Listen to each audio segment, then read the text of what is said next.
Cabildeo presenta Informe Especial con Amalia Pando.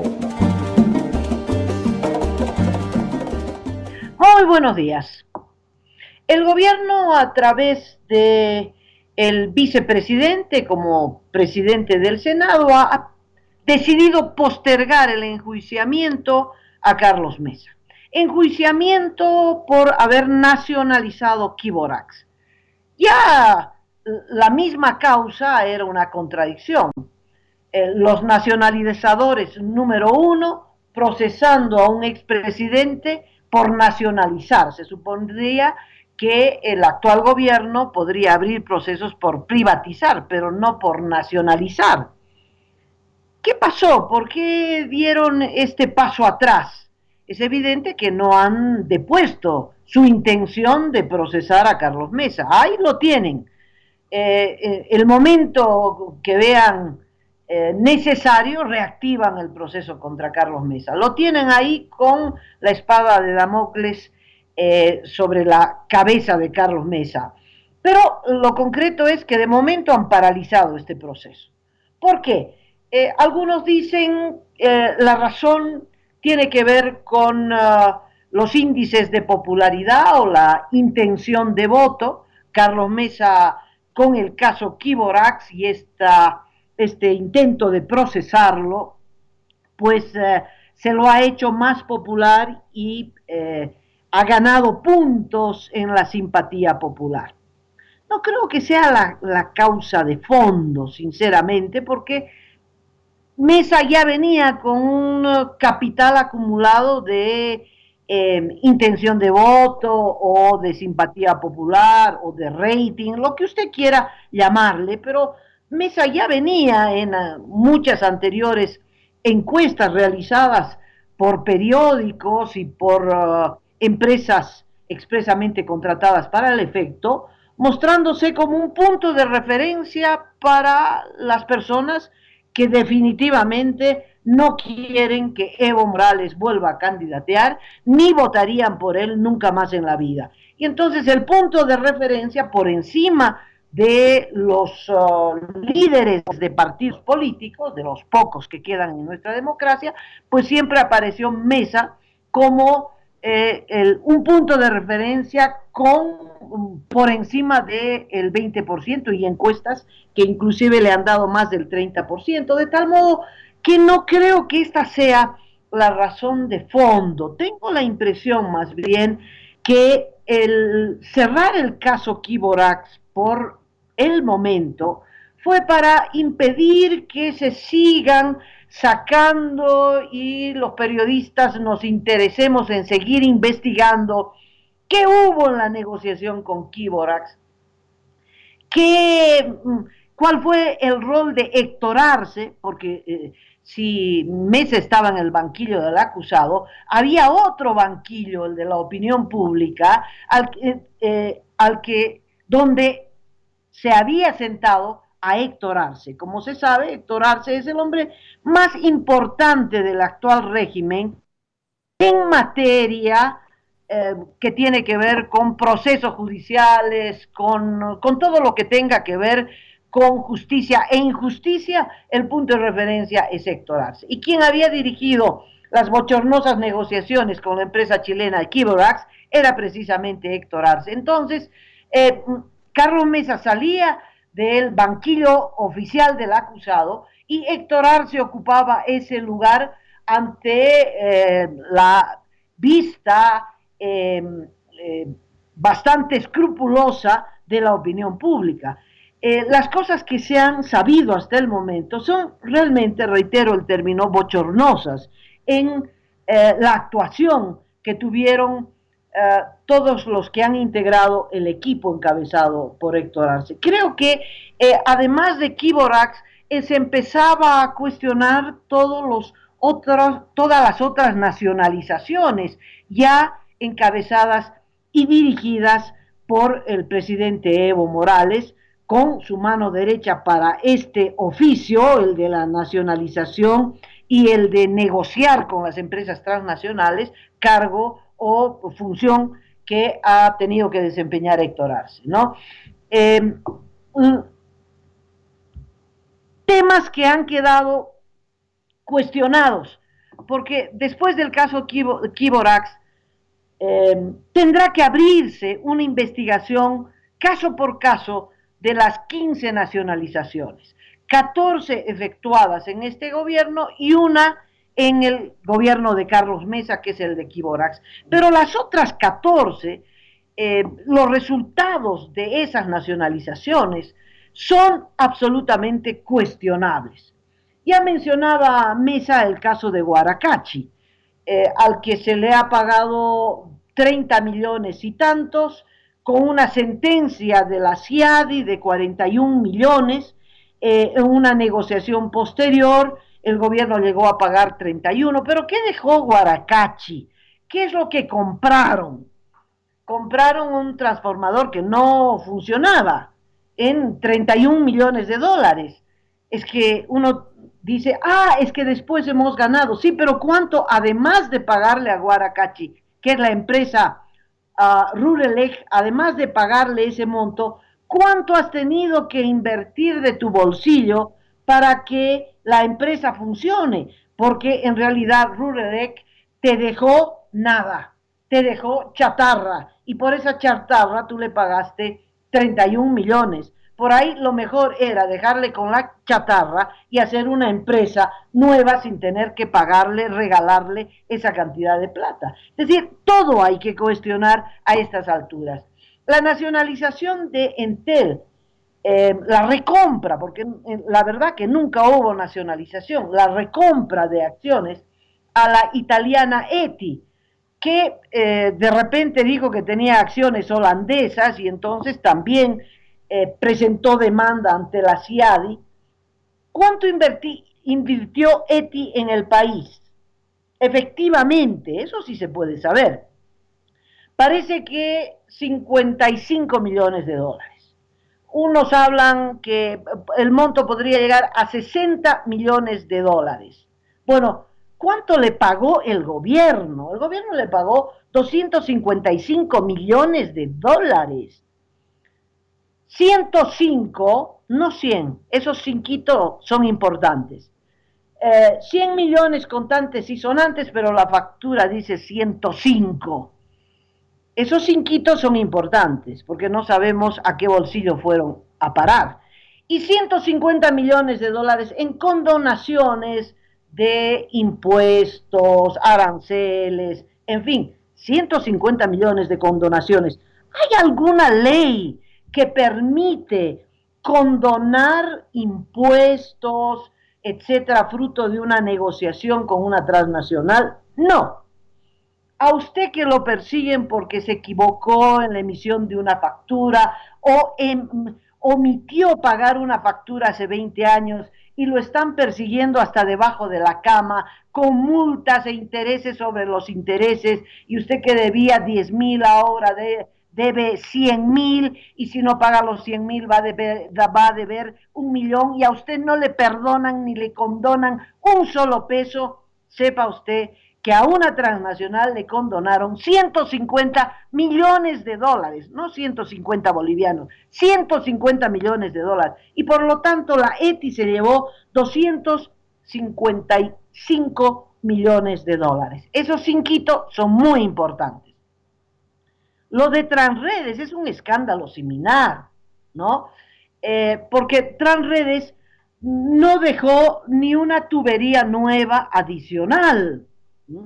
Se le podía devolver sus acciones y chao. Bueno, se le pagó en total 527 millones de dólares, es una fortuna. 527 millones de dólares. Con 527 millones de dólares se podía haber hecho se podría haber extendido otra extensión de gasoducto o oleoducto de la misma dimensión de la que tiene el país en la actualidad. Se le dio 241 millones de dólares al cash y se le condonó impuestos y otros por 286 millones de dólares. En total, 527 millones de dólares. Esto es lo que abrió el caso Kiborax. El ver con ojos críticos los procesos llamados de nacionalización. Y esta caja de Pandora ya está abierta y lo que toca es seguir investigando y se espera que algún día alguna comisión parlamentaria abra esta investigación o la Fiscalía o la Contraloría para ver qué pasó y por qué Héctor Arce llegó a estos acuerdos que a la vista saltan no fueron del interés del país.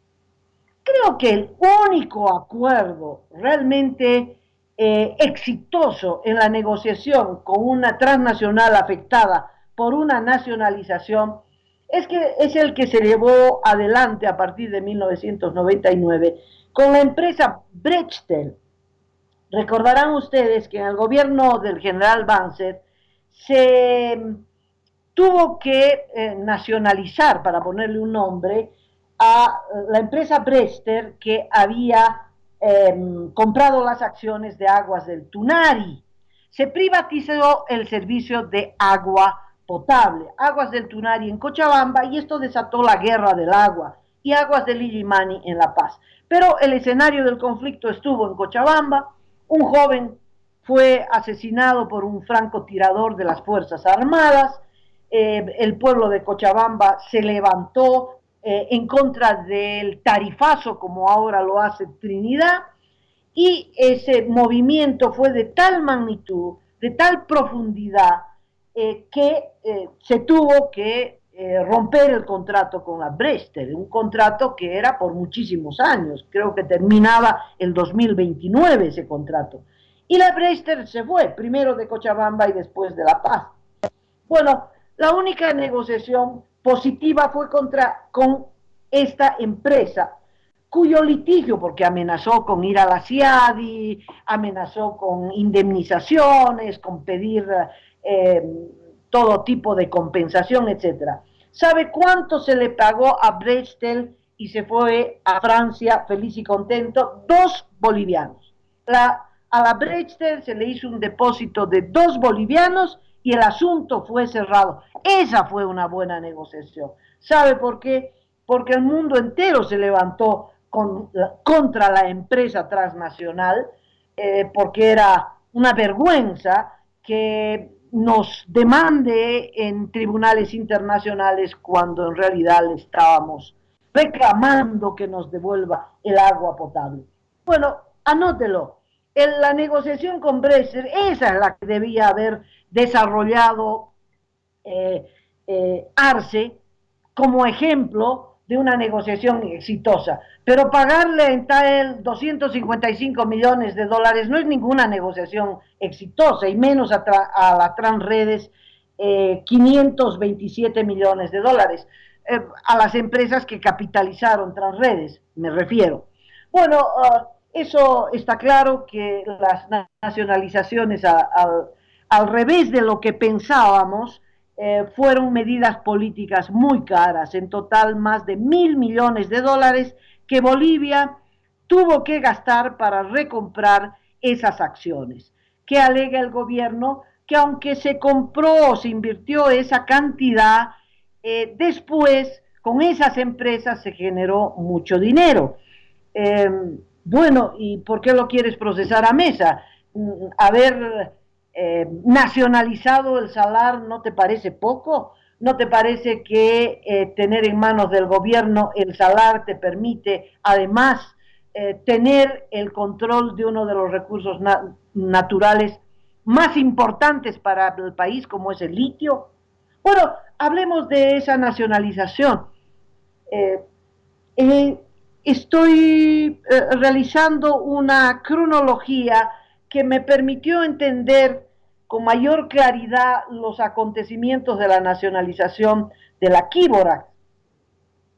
Mire, revisando la prensa del año 2004, encuentro que Concipo en Potosí estaba en estado de levantamiento popular, encabezado por el hermano del actual ministro, René Navarro, y el propio ministro que se movía en los ámbitos de Concipo en Potosí, el Comité Cívico de Potosí.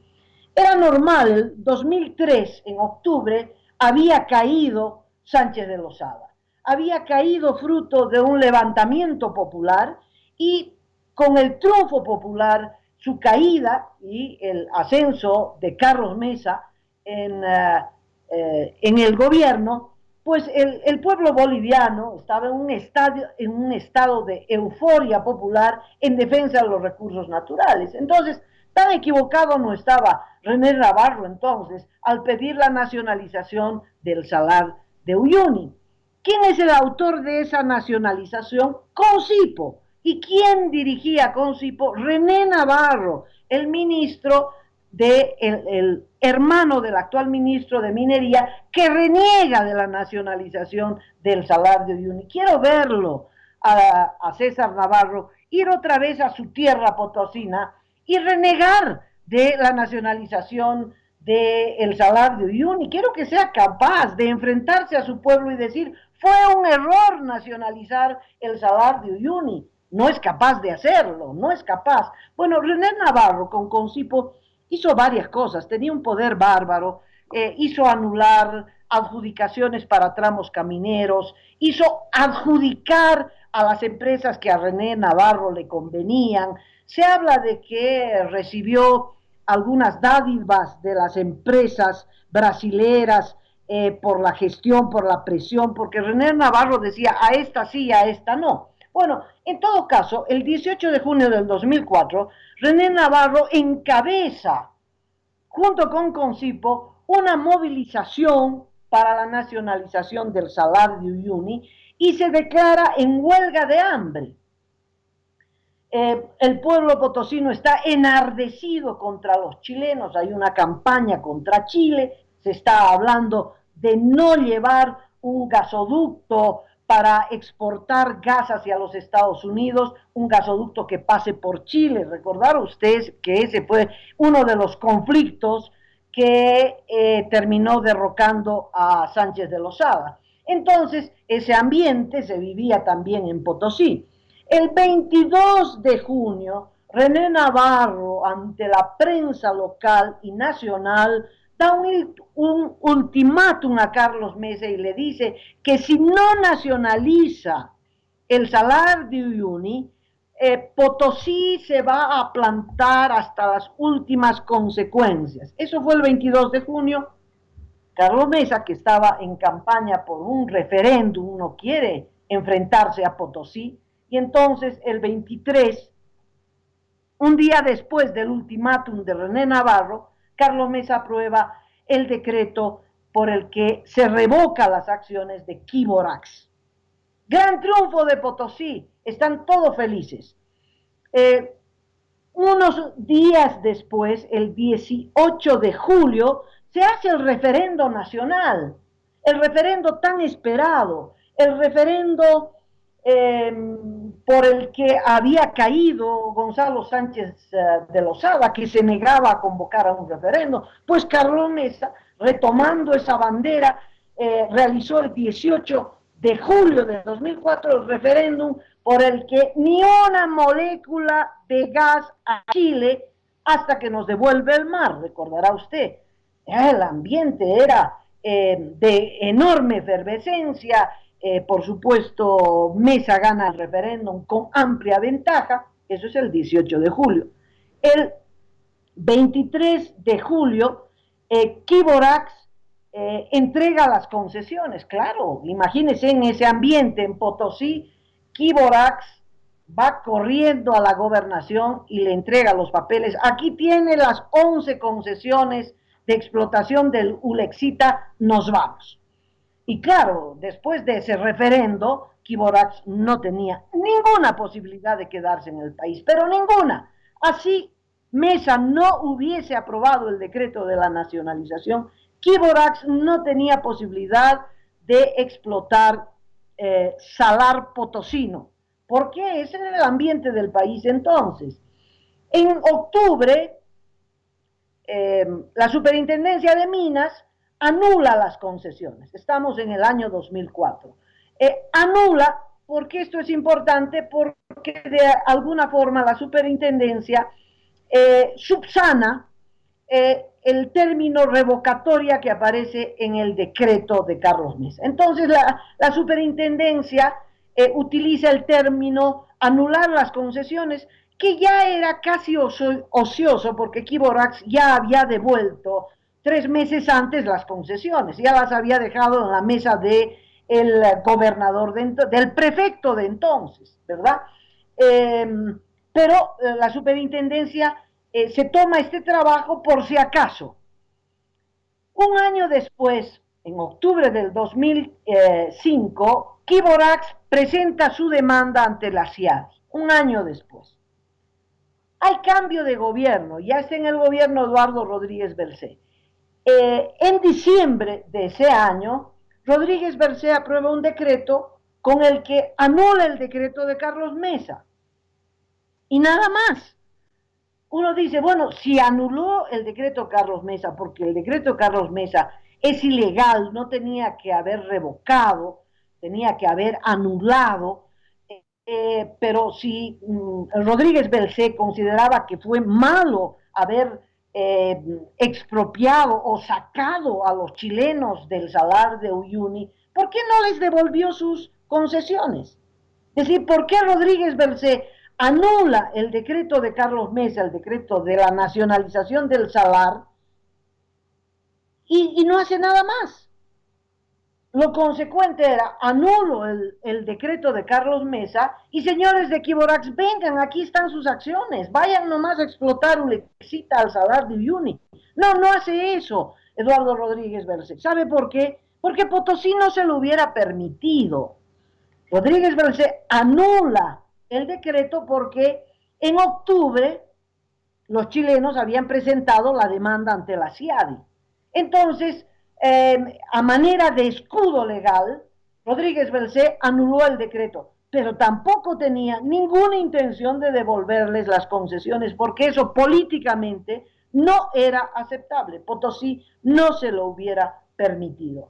Y esa es la razón, ¿verdad? Una razón político-social por la que Mesa nacionalizó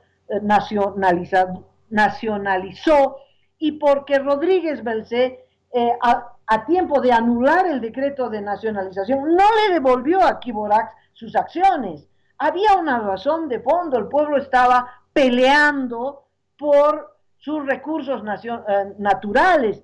Y René Navarro, acertadamente, estaba a la cabeza de esa movilización. La pena es que ahora René Navarro, que es concejal del MAS, pues está en contra de lo que él mismo promovió. Estaba muy feliz de que procesen a Carlos Mesa. Es una pena. Y el hermano que estaba, ¿no?, que hizo una negociación horrorosa con Kiborax, César Navarro, resulta que trata de ocultar que él mismo y junto a su hermano fueron los promotores de la nacionalización de El Salar de Uyuni. Bueno, el resultado de esto, hay una encuesta en página 7, la última. Usted ha debido oír muchos comentarios sobre esto. Una encuesta que a mí me indigna. ¿Sabe por qué? Porque página 7 se rinde, aunque el pueblo boliviano le está diciendo que no se rinda, que aquí hay una batalla por hacer respetar el referendo del 2016, del 21F, por el que Bolivia le dijo no a Evo Morales. No puedes ir a la reelección. Querido Evo, te queremos mucho, pero tu tiempo se acabó. No vas a ir a la reelección. Y página 7 sigue insistiendo, poniéndolo a Evo Morales como candidato para las elecciones del 2019. Yo creo que eso es un grave error. Es casi promover la ilegalidad, promover la violación de la Constitución. Evo Morales no puede ser habilitado para las elecciones del 2019. Entonces, uno puede hacer encuestas, ¿no?, diciendo, bueno, ¿cuál es el rating de Evo Morales? A ver, ¿cuál es el nivel de simpatía popular que le queda? 27%. Muy bien, qué interesante. Es presidente del Estado plurinacional. Este hombre que en las últimas elecciones obtuvo más del 60%, ahora tiene 27%. O sea, lo único que hace Evo Morales no es más, sino menos. Todos los días pierde un voto, todos los días pierde algún sector, en fin, le queda 27%. Pero no me digan que Evo Morales, que Página 7 lo postule como candidato a Evo Morales. Me parece que es promover una ilegalidad. No puede ser candidato. Y Carlos Mesa, al segundo que lo promueve Página 7, es a Carlos Mesa, que viene diciendo a quien quiere escucharlo, Mesa le dice, no voy a ser candidato, no voy a ser candidato, no voy a ser candidato, y Página 7 lo pone de candidato. Entonces, si habría un frente a frente, solamente Evo Morales, Carlos Mesa, resulta que Carlos Mesa ganaría con un 48% y Evo Morales se quedaría en un 32%. Bueno, pero ninguno de los dos va a ser candidato. Amigos de Página 7, por favor, hagan una encuesta precisando lo que es. A ver, ¿cuánta gente no avala la actuación, la personalidad de Carlos Mesa? ¿O cuánta gente quisiera que sea candidato? Eso es otra cosa. Pero no haga votar usted a sus encuestados entre dos personas que están fuera del panorama electoral del 2009. El referendo es muy importante, colegas de Página 7. Es muy importante que recordemos que lo que dice un referendo, el resultado de un referendo, es de cumplimiento obligatorio. Uno no puede hacerle el quite, ni con fallo del Tribunal Constitucional, ni con nada. Nada está por encima del resultado de un referendo. Ha habido referendos en el país, y quiero en nuestra región, bueno, y en el mundo, que son muy importantes. Algunos de estos, yo le voy a recordar algunos resultados y acontecimientos. En 1980, cuando todavía habían dictaduras en la región, pero ya empezaban a sentirse los vientos de la democracia, en el Uruguay, el dictador de entonces, Méndez Manfredini, hizo un referéndum para quedarse, como el que hizo Evo Morales también para quedarse, ¿no? Pero la gente votó no. 57% de los uruguayos le dijeron no. Y este, que era un dictador, tuvo que aceptar ese resultado. En 1984 ya se convocaron a elecciones y el primer presidente de la democracia uruguaya se llama Julio María Sanguinetti, que es el resultado de ese referendo en el que Uruguay también dijo no. En 1988, en octubre, Pinochet, Augusto Pinochet, el dictador más sangriento de la región, bueno, compitiendo con los dictadores argentinos y uruguayos, quiso quedarse 8 años más y entonces convocó a un referéndum. El referéndum era si el pueblo de Chile le permitía a Pinochet quedarse 8 años más. Y el pueblo de Chile le dijo no. 54,7% de los chilenos votaron por el no, ganó el no. Inesperadamente. Pinochet creía que las masas chilenas lo amaban, lo apoyaban. Claro, obtuvo más del 40% de gente militantemente pinochetista, pero ganó el no.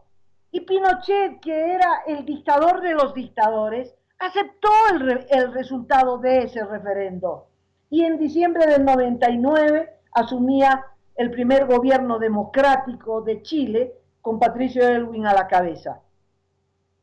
Es un ejemplo de dos dictadores que llamaron al referendo, que el resultado fue adverso a quienes convocaron ese referendo y que acataron el resultado de ese referendo. Hubieron otros referendos que le voy a hacer recuerdo.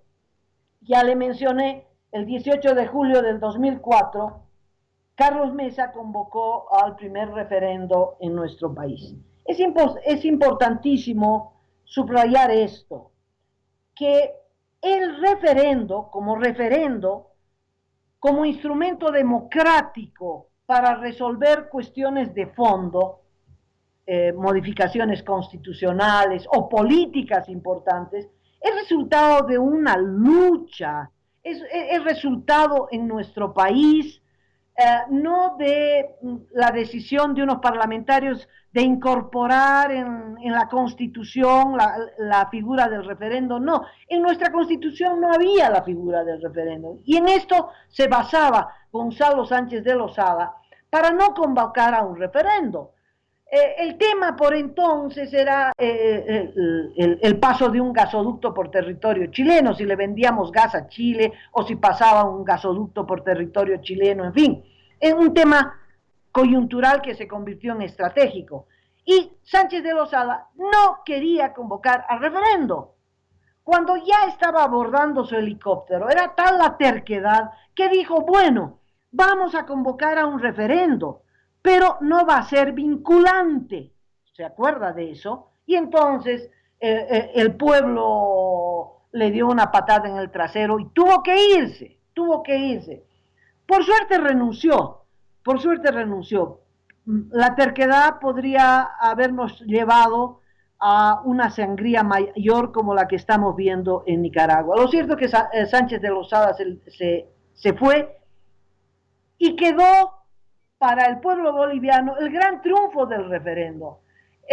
El referendo es como el voto popular, el voto universal en nuestro país es también resultado de una revolución, la revolución del 52. No fue cualquier revolución, fue una revolución en la que se acabó con una rosca político-económica que controlaba el país y que hacía fraude el momento que le daba la gana. Justamente porque negó el triunfo del MNR, es que un año después se hizo la revolución del 52 y una de las grandes conquistas fue el voto universal. Y ahora, el 2003, la segunda conquista fue el referendo. De tal modo que el referendo no es una cosa más, es parte de nuestra historia, es parte de nuestra ADN, es parte de nuestra